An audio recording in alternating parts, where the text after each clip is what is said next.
G'day guys, welcome to this episode of Aussie English. Today we're going to be focusing on the Australian accent and specifically variations in it.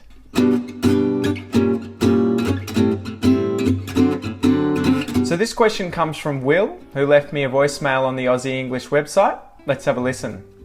What's up, man? How are ya? So the question is, why do you speak a little bit different from the ones that are me, for example, use it to hear at work or on the street? Because me and Klaus here, we both think that you speak a little bit more clear. So, for example, when you say wife, you say like we say, like we've learned. So it looks like it's open, you know what I mean? And the people normally they would say wife, no wife, say wife, you know what I mean? So I don't know if you do that just to be more clear or if you really speak like this. And same for like fine. The same thing. So you say fine, it's open and it's clear for us. But when you watch a TV or you're on the street, you hear people talking, you can hear them, they say fine, not fine, you know? So it's just one question for you. Alright? See you, man. Thank you very much. Thanks so much for the question, Will. I'll be hitting you up with a month's worth of free access to the Aussie English Supporters Pack. And if any of you guys listening want a month's free access as well, feel free to hit me up with a voice message.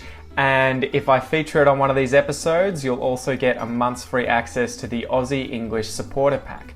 And just quickly, the Aussie English Supporter Pack is your way of supporting Aussie English, and it's only $9.99 a month at the moment. I'll probably increase it in the future, but you get access to premium transcripts, you get all sorts of extra bonus exercises and language learning tips. So definitely check that out if you're interested on the Aussie English website. Anyway, let's dive into this episode, guys.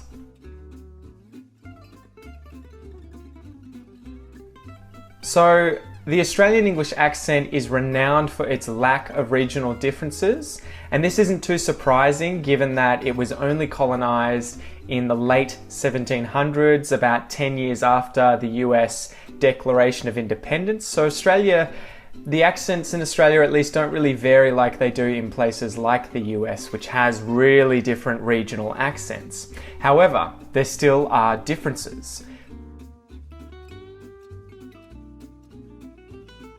So linguists Arthur Delbridge and A.G. Mitchell developed a classification system for the three main Australian accents in 1965, and they created three accent categories: the broad accent, the general accent, and the cultivated accent.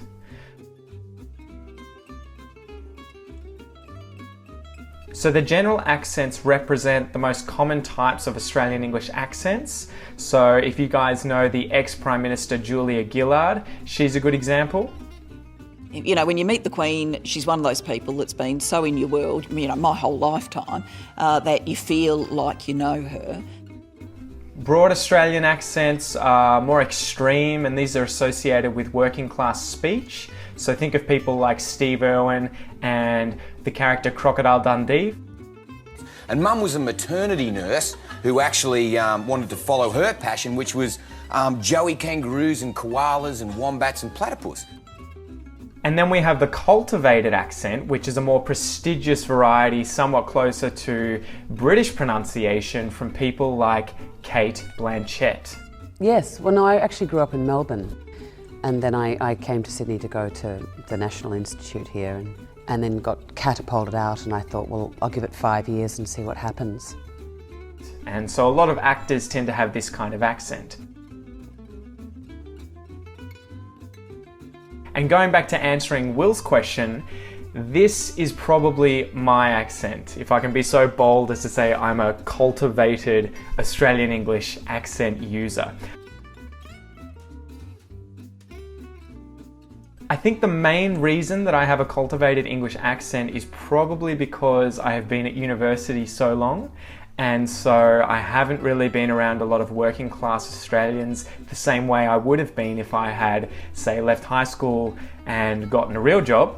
And also I think because I have been so surrounded by so many foreigners, my Australian English has been kind of forced to become a more subtle, closer to British English, proper British English in the way that I speak, because it's a little easier to understand. So I think that as a result of being at university for so long, and as a result of having so many foreign friends and living in the multicultural city that is Melbourne, that's the reason that my accent is as subtle and cultivated as it seems.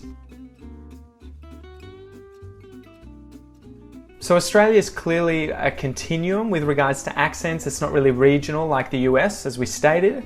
So how are these accents sorted into the three categories that they fall in? So a study was published in the Australian Journal of Linguistics in 1997, and these guys tried to define this. The researchers started by making impressionistic judgments based on large numbers of recorded Australian subjects. So they probably had a whole bunch of Australians sit down, they listened to them speak, and they put them in one of these three categories based on their own subjective impressions. So they placed them in these three categories: the broad accent, the general accent, and the cultivated accent.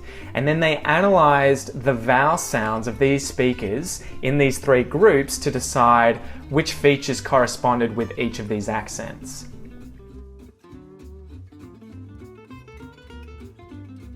And the results weren't really that shocking. The further on the broad end of the spectrum an accent sits, the more stereotypically Australian the features of that accent. The funny thing is, this study actually honed in on that same diphthong that you were talking about in your question, Will. The diphthong that you mentioned in words like fine and wife is actually one of those diphthongs that varies between accents. So you found it as well. Anyway, the diphthong in fine, wife, and ride, so that I sound, the more broad the accent gets, the more this vowel sound moves towards the diphthong in words like choice, voice, and coin. So for broad accent people, they're going to say fine, wife, and roid. And for the cultivated accent, they're going to say fine, wife, and ride. So those will be the main differences there with that diphthong. So a cultivated accent speaker is going to say that diphthong like the word buy, whereas broad accent people are going to say it more like in the word boy. So I and oi, that's the main difference there. Then there's also the diphthong in words like south, proud, and out, so the ow sound. The more broad the accent is, the more the first part of this diphthong sounds like the E sound in dress. So it's more of an eh sound. So they say the words south, proud, and out more like south, proud, and out. So they make it more like that eh at the start of the diphthong in south, proud, and out. At least I said it there as a cultivated accent. So a cultivated speaker might have a diphthong closer to the American sound ow, and a broad speaker might pronounce it a little closer to ow. That's one more difference. There were a few other features too that this study noticed. Words like fleece and keep, so that E sound in there, those diphthongs were more pronounced in the broad accent obviously, so probably like fleece, keep, whereas I'd say fleece and keep. Words like face and make sound like the diphthong in the American pronounced kite, so like the ite sound, so people would probably say face and make. I can't really do it in the broad accent though, that's how that would probably sound, whereas I would say face and make. And then we have words with the oo sound in them in goose and good. Apparently in a broad accent, this vowel sound is closer to the front of the mouth. So they would probably say food and goose, whereas I would say food and goose. So the study too also found some interesting stuff where the accent differed between genders depending on the vowel. So the study found that there was more variation in the pronunciation of the word heard, so that vowel sound like in a word nurse or bird, that vowel sound differed more between women than it did men.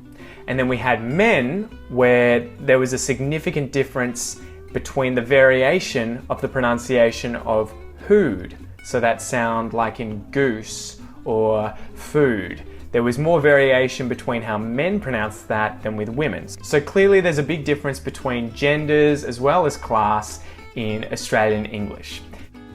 Anyway, that's enough for this episode, Will. I hope it answered your question. I hope you enjoy this episode.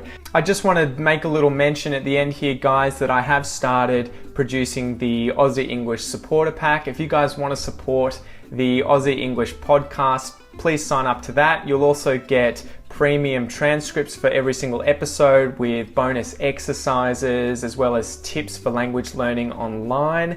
And you'll also have access to me in a private Facebook group. So you can sign up to that if you jump over to the website at www.theaussieenglishpodcast.com.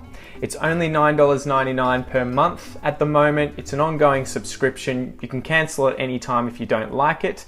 And also, if you have any suggestions for how to add more value, feel free to give me those, as I want to put as much into this as possible and make it the best learning resource that you guys can get in order to take intermediate learners to advanced. So jump over and do that in the meantime if you guys want to up your level of Australian English.